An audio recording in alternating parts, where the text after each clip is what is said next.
Dear friends, so today we are starting a new set of subjects, a new group of important English law areas of law, of practice of substantive law. So basically this is dispute resolution related. So our first set of lectures will be related to the law of contract and then the law of tort. And eventually we will move to the dispute resolution itself. This is quite a complex area, to be honest, but I think still compared to the law of trust, it's much less tricky in many concepts. You will be pretty well aware of those.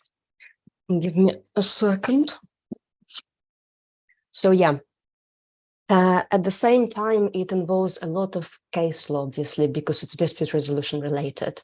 And we will supply you with those cases. Of course, but possibly we won't be able to comment on all of them in all the subjects, obviously because of the amount of those cases. And here with me today is Arun Ganasekaran, who is one of our tutors and is a London-based litigator working in a city law firm. He has many years of experience in litigation and arbitration, and in particular maritime law. Hello, Arun. Hi, thank you, Olga, for asking me to join with you today. It's a pleasure to deliver this lecture along with you. It's a pleasure for us too. Thank you for agreeing to share your experience. So Arun has been practicing different sort of domestic English litigation, international arbitration, including maritime related issues. And maritime law is pretty similar is actually based on English law, isn't it? Yeah, that's correct, because the English being one of the first sailors and they owned the Navy, so they established a set of laws. And there is always this question of whether chicken or egg situation with contract law and maritime law, which derived from what, whether contract law derived from maritime law derived its principles from contract law. Same with insurance as well, because all that stem from these English explorers going around the world in their ships and then making contracts with people around the world. So yeah, absolutely. So it's actually true that maritime law in many cases you will see today are coming actually from this sort of maritime related issues. So yeah, before we start, there are many people, of course, who just at the beginning of their career and they will observing now this live stream. So maybe you can share a little bit of your experience. How do you find litigation in general terms as a profession, as a path to be a solicitor? Yeah, so I've been practicing now for 15 years. I worked in Singapore, Spain, and now in London as a litigator, and I've done like several international arbitrations and litigation.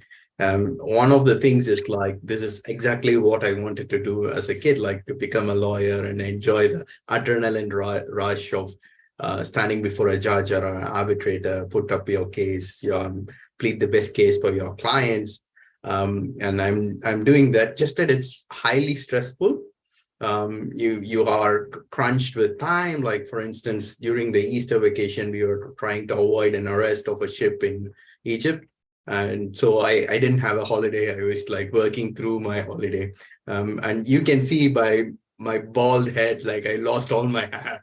It's because of litigation. But yeah, but I enjoy it. If you enjoy working under pressure, if you enjoy doing something good, then litigation is your thing. Like, because I cannot say like doing something good being a shipping lawyer. We also do good things, but more like in terms of fighting for the rights of people who need your help as a litigator, especially some people in criminal law who does like legal aid and stuff, you know. So this is one of the best things about being a lawyer is stand up for someone's rights and win it for them, you know.